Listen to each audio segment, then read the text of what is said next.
The cell potential under non-standard conditions can be determined using the Nernst equation.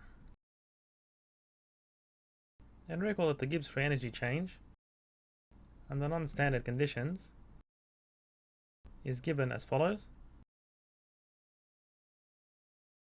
And noting the relationships between the Gibbs free energy change and the potential of the cell, which we've seen earlier under non-standard and standard conditions, you can substitute those in this equation and you'll obtain a Nernst equation, which we only need to look at qualitatively. So Q is the reaction quotient, and for example for this galvanic cell it can be written as follows. And for a standard cell we have the same concentration of zinc ions, which are oxidized to the reduced species, then Q is equal to 1,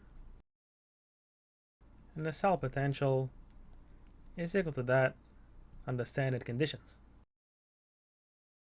And note that for a concentration cell, so for example,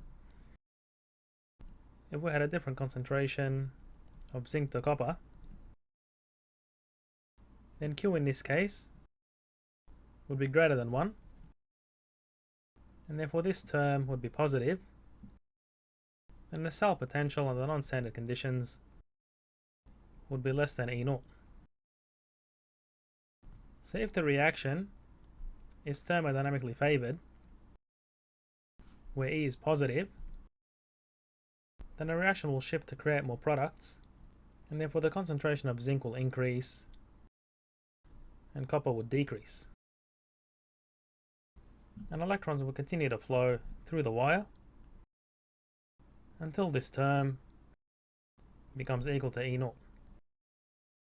or when the reaction quotient becomes equal to the equilibrium constant. And that's how we look at the Nernst equation qualitatively.